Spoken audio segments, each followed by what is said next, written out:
In our headlines for this evening, a new resort for Nevis and Forbes travel guide tells readers why they should visit Nevis. The details are straight ahead.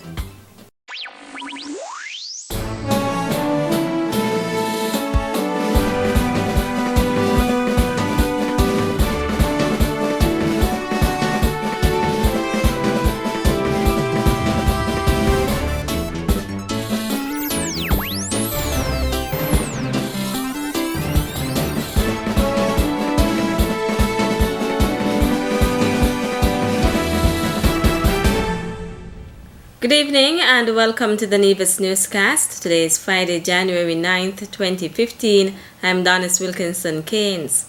Premier of Nevis, the Honorable Vance Amory, traveled to the United States today to attend meetings there. In his capacity as Minister of Finance, Premier Amory is expected to attend meetings in Orlando, Florida, in a bid to promote Nevis's financial services and opportunities for investment on the island. The meetings are expected to take place on Saturday 10th and Sunday 11th January 2015. Premier Amory is expected to be back in office on Monday, January 12th. Nevis will get a new villa resort on January 15th when Paradise Beach Nevis opens. Comprised of 7 3- and 4-bedroom villas, the new property resuscitates the former Villa Paradiso development that opened in 2002 and closed 6 years later. The designer Adam Tihani, best known for restaurants such as Per Se in New York, originally designed the villas in Balinese style with thatch roofs. Over the course of a 2-year renovation, the roofs have been rewoven and furnishings updated under new ownership.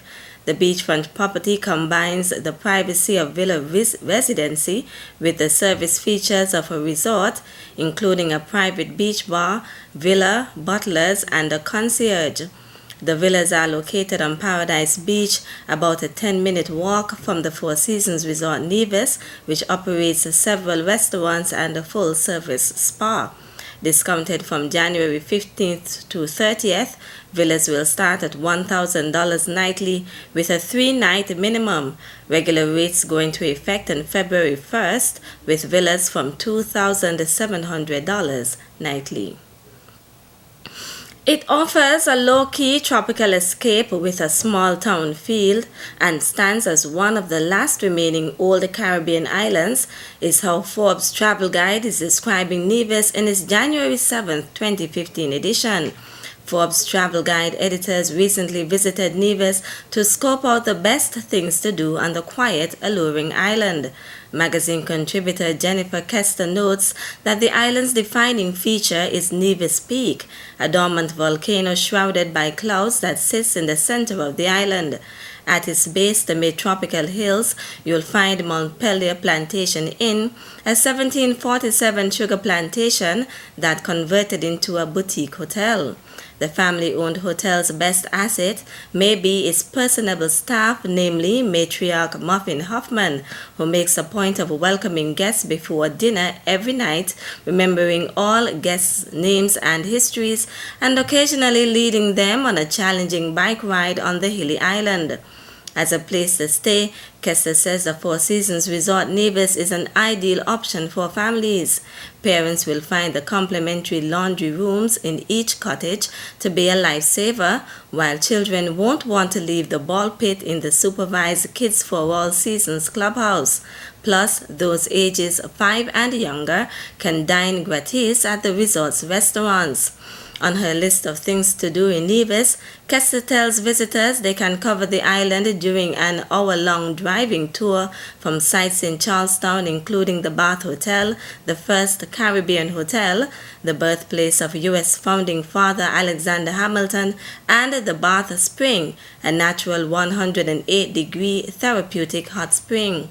Visitors are also able to enjoy all of Nevis's beaches, which Kester notes are free and open to the public. The best beaches sit on the north and west sides of the island. The most popular is Pinnis Beach. On the northwest shore, O'Reilly Beach is a good spot for those who want to do some swimming, snorkeling, and other water sports. Located on the island's northern tip and concealed from the street, Lovers Beach guarantees privacy. If you're a golfer, don't miss the Four Seasons 18-hole Robert Trent Jones II designed course. Where to eat? Kessler says one of the best dining experiences on the island is Montpelier's Mille Privé. However, with U.S. licensed plates lining its walls, Sunshine's Beach Bar and Grill has built a reputation for itself with its killer bee, but its food shouldn't be overlooked. Save room for an entree at Double Deuce Beach Bar and Restaurant across the way, where Chef Mark Roberts, who formerly helmed the kitchen at Montpelier, grills a flavorful burger that should be on your radar. Meantime, Four Seasons is looking to up its food game with the debut of its Italian-influenced Ocean Terrace, and its former fine dining restaurant Coral Grill will reopen soon with a new look and menu. But you can always count on the luxury hotel for two things. Rum. It has the island's largest selection with 101 varieties and satisfying Caribbean soul food at Mango. Kessler's piece on Nevis captioned, "Why you should travel to this old Caribbean gem," can be found at forbes.com/sites/Forbes Travel Guide/2015. We'll have more local news after this break. We are the grade 3 students of the Jackson Primary School, and you are watching MTV. Yay!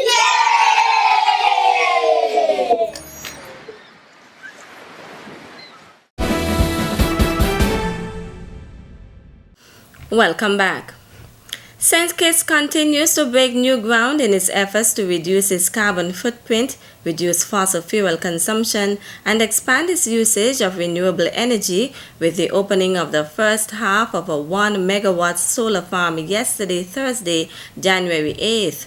The 90 by 90 square meter farm located at the field adjacent to the Eastern Caribbean Central Bank will be capable of transferring up to 500 kilowatts of energy to the national grid, saving an expected 40,000 gallons of fuel per annum. Chief Executive Officer of the St. Kitts Electricity Company Skelec Limited, Cartwright Farrell, says the solar farm will have a significant impact on the way energy is used in the country and result in massive savings for consumers.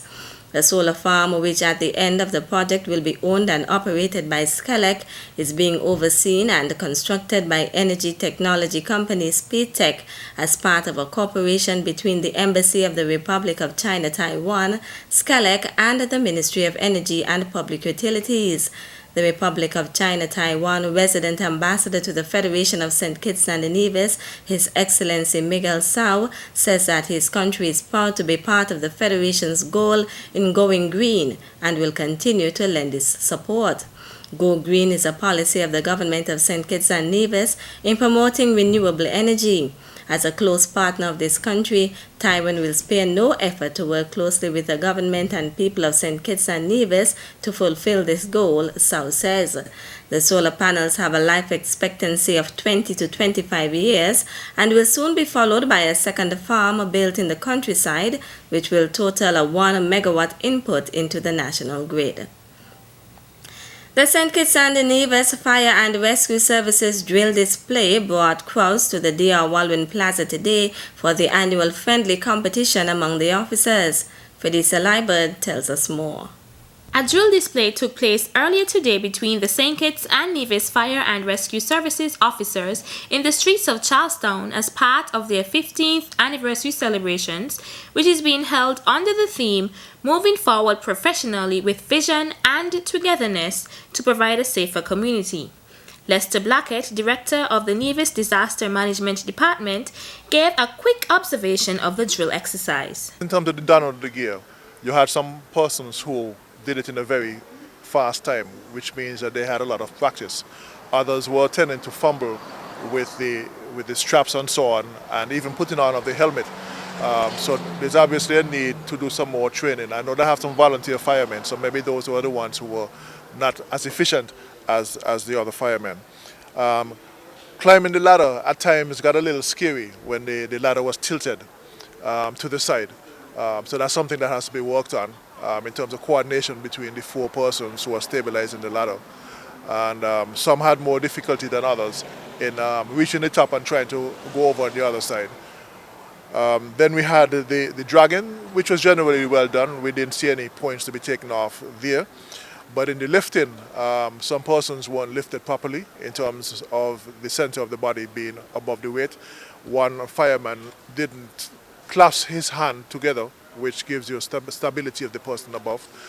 So there's something that needs to be looked at. In terms of the hose rolling out, one team, in fact, when rolling out the hose actually went from one side of the road to the other.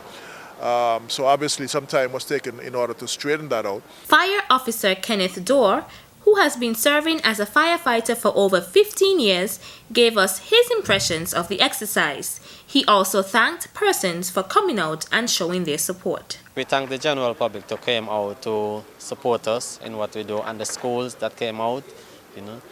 The last time we did a drill like that, we didn't have so many people looking around. It was a good drill, and the guys enjoyed the drill, and we hope before the year finish we could even put off another drill. Meanwhile, Harvey Hendrickson, former divisional fire officer, commended the officers on their performances. I believe that what was being displayed this morning is a clear indication that the firemen are about the task, they're quite ready, and they're up to it. And so we all want to commend them highly.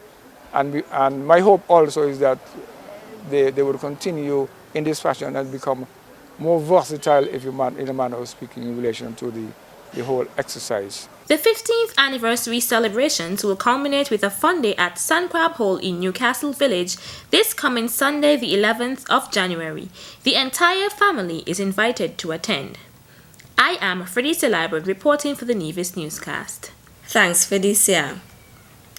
Representatives from the Inter-American Institute for Cooperation and Agriculture, IICA, are encouraging farmers in St. Kitts and Nevis and the rest of the Caribbean region to adopt climate-smart agricultural practices that can help lessen the impacts of climate change.